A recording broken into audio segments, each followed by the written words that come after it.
Hey everyone, Wolf Lord Rho here. Today we are discussing the Drukhari's involvement with the Golden Throne.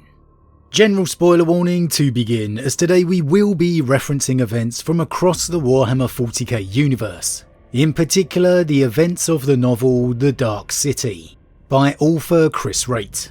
As always, I really recommend you read the stories for yourself first without spoilers, as that's the best way to enjoy the lore for yourself.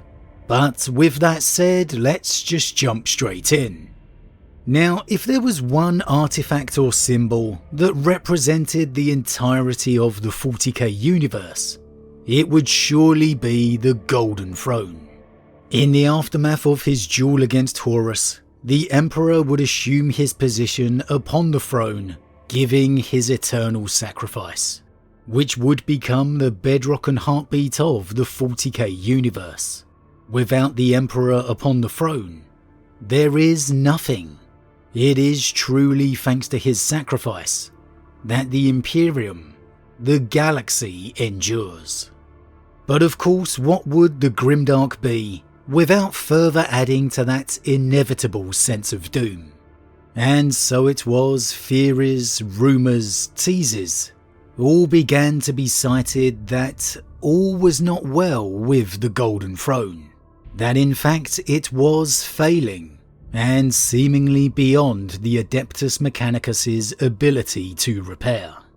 Now, those teases have been around for many years and several tabletop editions, but before we go any further, I strongly recommend reading the Vaults of Terror trilogy, which is not only one of the best trilogies ever, but it also revolves around this particular narrative. So I strongly recommend checking it out for yourself if you've never read it before. As I always say, the stories are so much better if you read them without spoilers first. However, worse still, even more heinous or tragic than this teased possibility, there was also the revelation that in their desperation, the Mechanicus had turned to Xenos, namely the Drukhari, for assistance.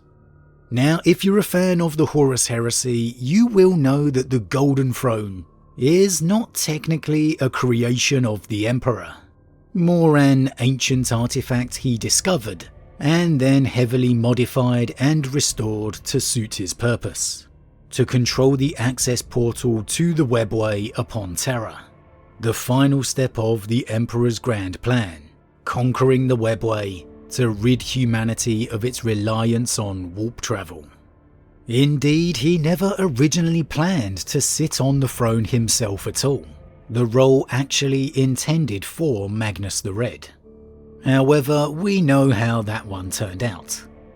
But as it was, the deep dark secret is that the Golden Throne, most holy of artifacts within the Imperium, the very seat of the God Emperor himself, not only is failing, but that it contains xenotechnology, Eldari technology. And it was this particular technology that was broken, with the Mechanicus unable to repair. And this at least gives a little context to why the Mechanicus would turn to the Drukhari for help in the first place. Why they didn't turn to the Craftworldkin, however, I'm not so sure. Now, the approach to the Drukhari was not something done readily. In fact, within the Vaults of Terror novel The Dark City, Fabricator General himself, Udia Raskian, would reveal that the Mechanicus had been investigating and trying to fix it themselves for 537 years. 537 years. The exact quote is, 537 years standard Terran. We are no nearer to a solution than we were at the outset. In the meantime, the component continues to degrade. We estimate total failure within a century or two, in the best case. Within a decade, in the worst case. So, Not only had the highest authority of the Mechanicus been working on this for over 5 centuries, devoted to it entirely, time had basically run out. Whether you feel the approach to the Drukhari was right or wrong, in the light of this context, I think we can all understand why this route was taken. Because they were desperate. Raskian was desperate. And we'll focus on Raskian in depth a little later in the week, as he's definitely a fascinating character, one of the biggest names in all of the lore, yet very rarely ever mentioned or seen. However, as it pertains to the Golden Throne, Raskian knew any mention of the Golden Throne about to fail to his fellow High Lords of Terror, let alone an intention to seek the aid of Xenos to fix it, would quite simply never be a motion that would pass. Too many would just not be able to accept it, even when confronted with the cold hard facts. And thus, with time of the essence, he, together with 2 High Lords he calculated would understand and accept the necessity, Speaker for the Chartist Captains Kania Danda and Master of the Astronomicon Leops Frank, launched their gambit to approach the Drukhari in secret, all eventually leading to a final meeting in person within the webway, between Raskian himself and the Drukhari. The Mechanicus bringing along former pieces of the Golden Throne to see if the Drukhari could indeed do what they promised. Get their technology to indeed work with the Golden Throne. Yet it would be here that it would all fall apart. The Drukhari claimed that it was very much in their interests to see humanity survive. Yes, they preyed on the people of the Imperium, but they accepted that it was mankind alone that held chaos at bay. And if the Golden Throne were to truly fail, the material galaxy would cease to exist, becoming a nightmare of chaos and the warp. So in helping mankind fix the Golden Throne, they were helping themselves. Of course they sought payment too, an extraordinary price, ultimately bartered down to 1 imperial system of 19 billion souls. A price Raskian deemed acceptable for the survival of the species. That's right, a High Lord of Terror sold away an imperial system of 19 billion lives. However, there was as ever an even darker truth behind the Drukhari motives, which became revealed thanks to the investigation of Inquisitor Erasmus Crowell. As we know and have discussed over the past years, Commorragh, the Dark Eldar city, is being invaded by demons. A breach in the webway beneath Commorragh they cannot seal. A limitless tide that cannot be stopped. And they are losing. All unknown to the Imperium. And inadvertently through the Mechanicus' approach to the Drukhari in requesting their assistance to fix the Golden Throne, they had accidentally helped the Drukhari figure out how to build their own, to stop their own warp flood. So, the Drukhari within Commorragh had built their own dark, twisted, Golden Throne. Were that the extent of it, it would be bad enough. But of course there is only one being in the entire galaxy, in existence, powerful enough to man it. At least with Magnus's ascent to demonhood. And so in interrupting Raskian's final meeting with the Drukhari, Inquisitor Crowell didn't just reveal the Drukhari's mockery of the throne, but something unbelievably even worse. This is irrelevant, the Archon protested. What is or is not the case in Commorragh is none of your concern. We have here a simple exchange of goods, one that has been scrutinized over and over again. There is no risk to your Imperium in this. It must conclude, or our guarantees of protection here become void." Crow laughed again, a horrible stretched sound. "None of our concern. None of our concern. You bolt together a cheap mockery of our holiest place and call it none of our concern." He took an ominous step towards the Xeno ranks, looking as if he wished to charge straight into them. "Because you have been lying from the very start. All of it. Lies. Your witch there even said it to my face. He said the Emperor we place so much store by is entirely irrelevant to the machine's ongoing function. And as soon as he told me that, I knew something was wrong. Because I have been there. I have stood at the very doors of eternity and felt the power of his matchless will in motion. So do not tell me that he is irrelevant, because he is everything. He powers it and he guides it. Without his unspeakable sacrifice, we are all of us consigned to damnation, and those who are not already heretics know it. A throne is nothing without a king." And this is a key part here. Any attempt at trying to belittle the Emperor's role with the Golden Throne is incredulous. To anyone, that it's the Golden Throne that is responsible for everything, not the Emperor. Unbelievable surely to anyone within the Imperium, let alone to someone who has actually been close enough to feel the Emperor's power, to feel his presence and might.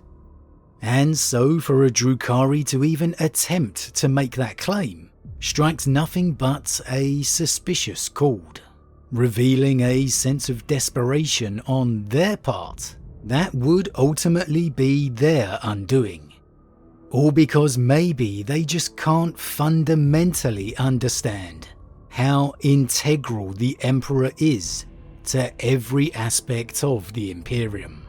To them, he's just a man. A very powerful man, but a man nonetheless. To the Imperium, he is a god. The only god. Now the custodians were becoming more active. At some unspoken signal, their weapons moved into guard. Raskian started to get agitated, and more Skitarii shuffled up to protect the retreating caskets. The Xeno, by contrast, looked furious, all save the witch creature, who merely observed with something like cool detachment. "Complete the transaction," the Archon said, speaking directly to Raskian. "I say it again. What happens in Commorragh has no bearing on this deal." "Oh, but it does," said Crow, now grinning dementedly, pacing back and forth like an advocate before the accused. "Because there is one thing you do not have, one faculty that has withered you into nothing. You are masters of the material realm, that is certain. You are the destroyers of stars and the devourers of worlds. But you cannot stomach the warp. You have built a throne, but you cannot use it. You have made the seat, but cannot sit in it. Even the greatest of your kind at the height of your race's dominance would have struggled to occupy that machine. And now none of you is strong enough for it. It is useless to you, a waste of all your sweat and toil. Unless, that is, you create an emperor of your own." And there it is. The Drukhari needed an emperor. Masters in genetic manipulation, in genecraft, they were in truth seeking to acquire the old, discarded parts of the Golden Throne, not to prove they could in fact repair it, but in the hopes they contained even the tiniest trace of the Emperor's DNA. Because that's all they would need to make some foul, twisted shell of an emperor of their own, to sit upon their throne. Would it be the Emperor as we know him? No, of course not. Maybe not even a complete person, but enough for them to power their throne, to hold back the warp, and close their own tide. The ultimate heresy. And I've got to say, what an absolute goosebump raising few words they were from the Inquisitor. I have been there. I have stood at the very doors of eternity and felt the power of his matchless will in motion. So do not tell me that he is irrelevant, because he is everything. Ah, what a moment that is. You know you're an Imperium loyalist when that gives you the feels. It makes me want to leap into action right now. So do not tell me he is irrelevant, because he is everything. The Emperor, a man who has sat silent and immobile for 10,000 years, a man who has become nigh on a corpse, is still everything.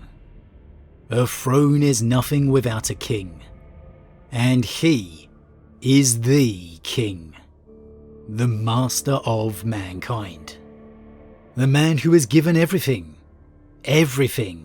so that humanity might survive, whose every existence has been unimaginable torture for 10,000 years. And still he fights. Still he holds back the dark.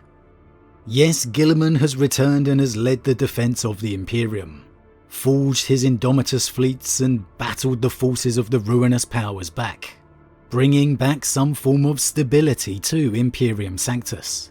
And now he seeks to cross the rift.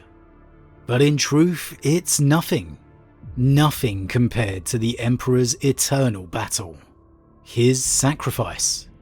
Because without it, the Imperium could do nothing. The Imperium is lost. As Crow said it best, he is everything. Absolute chills.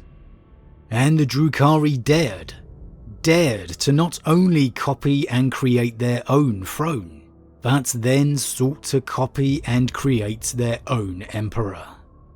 Raskian and his fellow conspirator High Lords, in their desperation to save humanity, to save the emperor, very nearly committed a heresy beyond imagination. As it was, the Inquisition intervened in the nick of time, thanks to Inquisitor Erasmus Crow. But the fact is, the outcome truly remains to be answered, and the questions for another day still to be pondered. But one thing is now known: the Drukhari have their own dark golden throne, and they'll only ever become more desperate to find an emperor to sit upon it. But as always everyone, what do you think? What do you think the Drukhari will do next in their attempts to save Commorragh? Is this only the beginning of their own Golden Throne intentions? Will they become more and more desperate to require a trace of the Emperor's genetic material? Is the Fabricator General solely to blame for this mess? And do you find his intentions honourable or entirely misguided? With the trade between Drukhari and Imperium thwarted, where next will the Mechanicus turn? And just how long do you think the Golden Throne has left? As always everyone, leave your thoughts in the comments below. Huge thank you to all my subscribers, your support truly means a lot to me, it really does. If you're new, please consider subscribing to help the channel grow. And if you enjoyed this particular vid, then why not drop a like on it too. But with that said, I am off, and I'll see you all again real soon.